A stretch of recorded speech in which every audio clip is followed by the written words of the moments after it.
Hi friends, నమస్తే. నేను మీ మనోజ్ రెడ్డి. ఈరోజు మనం మాఫియా గురించి తెలుసుకుందాం.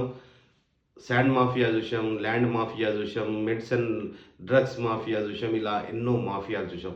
ఇప్పుడు మీ ముందుకు తీసుకొస్తుంది కేఎంఆర్ ఛానల్ ద్వారా ఎడ్యుకేషన్ మాఫియా. ఇది ఎంత పెద్దగా ఉంది, ఎట్లా విస్తరించిపోతుంది అంటే మన ప్రాంతం, మన ఇండియాలో ఉన్న పిల్లలు ఫారెన్కి ఎందుకు వెళ్ళి చదువుకుంటున్నారు, మన స్టేట్లో ఉన్న పిల్లలు నార్త్కి ఎందుకు వెళ్ళి చదువుకుంటున్నారు, అసలు మన హైదరాబాద్‌లో ఉన్న పిల్లలు నార్త్‌కి వెళ్తున్నారు. మన లోకల్‌లో ఉన్న పిల్లలు అంటే వరంగల్ లాంటి పట్టణాల్లో ఉన్న పిల్లలు గూడా నార్త్‌కు తమిళనాడు అని సౌత్ అసలు నార్త్‌కెళ్తున్నారు. ఇటు పక్క రాష్ట్రాలకెళ్తున్నారు. ఎందుకెళ్తున్నారు? ఈ కంప్యూటర్ యుగం ఎక్కడనో పల్లెటూరులో కూర్చొని ఒక సాఫ్ట్‌వేర్ ఇంజినీర్ పని చేసుకుంటున్నాడు. ఒక సాఫ్ట్‌వేర్ కంపెనీకి, అమెరికాలో ఉన్న కంపెనీకి ఇక్కడ పల్లెటూరులో కూర్చొని పనిచేసుకున్న యుగం ఇది. మేము ఒక పల్లెటూరు నుండి ఒక వీడియో తీసి యూట్యూబ్‌లో పెట్టినామంటే ఇది ప్రపంచవ్యాప్తంగా వెళ్తున్న వీడియో. ఇట్లాంటి సమయంలో మన దగ్గర ఉన్న పిల్లలు బయటి రాష్ట్రాలకెళ్ళి ఎందుకు చదువుకుంటున్నారు? బయటి దేశాలకెళ్ళి ఎందుకు చదువుకున్నారు? దీనివల్ల ఎంత పెద్ద ముప్పుందన్నది మీరు తెలుసుకుందాం. అసలు కోడి ఏ కోడి పెట్టిన కోడి పిల్లలు అంటే గ్రామ స్థాయిలో ప్రతి ఒక్కరికి అర్థం కావడం చెప్తున్నా. కోడి పిల్లలు కోళ్ళు గుడ్లు పెట్టి వాటిని పొదిగి పిల్లలు చేస్తాయి. ఆ కోడి పిల్లలను గద్దొచ్చి కొట్టుకుపోయినట్టు పక్క రాష్ట్రాలలో యూనివర్సిటీలు, ఇంజినీరింగ్ కాలేజీలు మన దగ్గర ఉన్న స్టూడెంట్స్ అందరినీ తీసుకుపోయి అటు నార్త్ కాలేజీలలో జాయిన్ చేసుకుంటున్నాయి. ఇది ఎంత పెద్ద దారుణం. వాళ్ళు మార్కెటింగ్ స్ట్రాటజీ అట్లుండి ఛానల్స్‌లలో అడ్వర్టైజ్మెంట్స్ చేసుకొని మన ప్రాంతానికి రావాల్సిన నిధి మన గవర్నమెంట్‌కి ఇది ఎంతో తీరని లోటు. గవర్నమెంట్ దీని గురించి ఆలోచించాలి. దీని మీద చర్యలు తీసుకోవాలి. ఎందుకంటే there are lot of colleges. మన దగ్గర చాలా మంచి మంచి కాలేజెస్ ఉన్నాయి. మంచి మంచి యూనివర్సిటీస్ ఉన్నాయి. మంచి ఇన్‌ఫ్రాస్ట్రక్చర్ ఉంది. మంచి ల్యాబ్స్ ఉన్నాయి. అన్నిటికంటే ముఖ్యంగా ఇక్కడ ప్లేస్‌మెంట్ అవకాశాలు కూడా బాగున్నప్పుడు మనం పక్క రాష్ట్రాలకు ఎందుకెళ్ళి చదువుకుంటున్నారు మన పిల్లలు అన్నది ఒకటి ఆలోచించండి. పక్క రాష్ట్రాలకు నార్త్ వైపు ఎందుకెళ్తున్నారు? ఇది బిగ్గెస్ట్ క్వెషన్. అసలు ఇయాల ట్రంప్ ఏం చేస్తున్నారు? బయటికెళ్ళి మన పిల్లలు విదేశాల్లో చదువుకున్న పిల్లలు భయభ్రాంతులకు గురి చేస్తున్న ప్రభుత్వాలు. అంటే పక్క దేశ ప్రభుత్వాలు అట్లున్నాయన్నట్టు. ఈరోజు అరే మన పిల్లలు ఏం చేస్తారు? ఎన్నో ఖర్చు పెట్టి, ఎంతో కష్టపడి తల్లిదండ్రులు వాళ్ళ పిల్లల్ని పక్క దేశాలకు పంపించినప్పుడు అక్కడ ఏం జరుగుతుందో, ఏ నిమిషం ఏం జరుగుతుందో అని చాలామంది తల్లిదండ్రులు ఆవేదనకు గురి చెందుతున్నారు. ఎందుకు? ఇంత ఖర్చు పెట్టి మనం పంపించి ఎందుకు? దీన్ని ఆలోచించండి. అంటే మన దగ్గర కాలేజెస్ లేవా? ఎవ్వరికైనా మీరు చిన్న ఎగ్జాంపుల్ చెప్తున్నాండి. మన ఇంటి భోజనం మేలా? బయట హోటల్‌కెళ్ళి భోజనం మేలా? మీరు అదే ఆలోచించండి. మన ఇంటి భోజనం అయితే మనకు ఆరోగ్యకరం. బయటికెళ్ళి హోటల్‌లో పోతే అక్కడ యాంబియన్స్ బాగుంటది.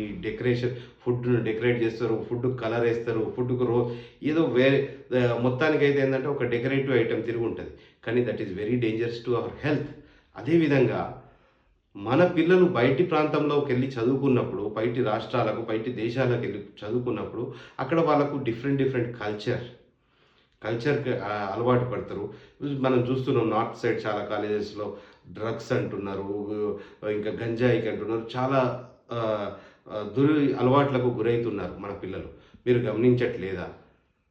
ఇప్పుడు బయట దేశాలలో అసలు వాళ్ళకు వర్క్ పర్మిట్ వస్తుందా లేదా? మళ్ళా తర్వాత ఎన్నో అసలు వీసా ఎక్స్టెండ్ అయితుందా లేదా? లేకుంటే జాబ్స్ వస్తాయా లేదా?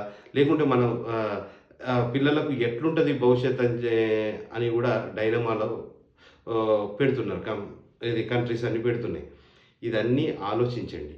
సో, మీరు మన ప్రభుత్వమైనా దీని గురించి చర్యలు తీసుకోవాలి. మన రాష్ట్రంలో ఉన్న ప్రజలు, మన రాష్ట్రంలో ఉన్న పిల్లలు, మన రాష్ట్రంలో ఉన్న తల్లిదండ్రులు అందరూ ఆలోచించండి. మీ హోటల్‌కు నేను ఒక చిన్న ఎగ్జాంపుల్ చెప్పిన.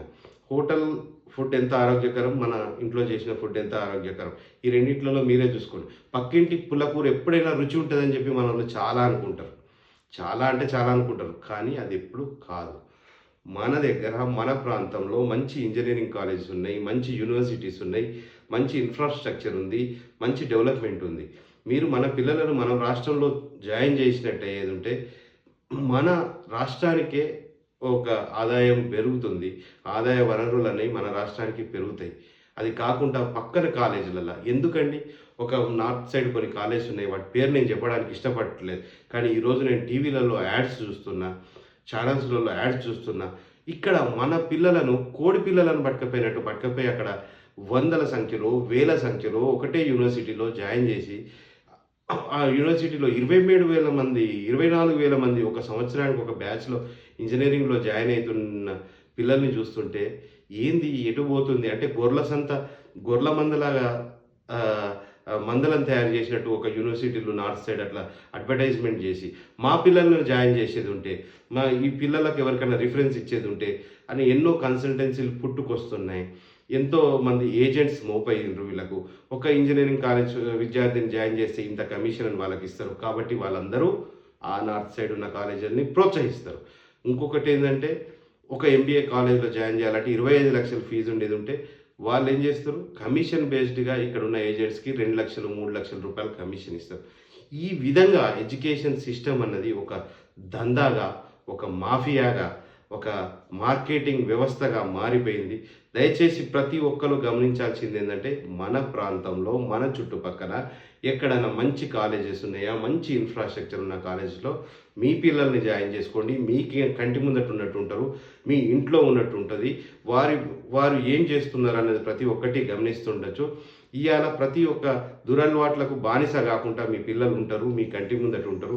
వాళ్ళు ఉన్నన్ని రోజులు మీతోటే ఉండి సుఖంగా ఉండడానికి అవకాశం ఉంది. సో, జై హింద్, జై భారత్, జై తెలంగాణ.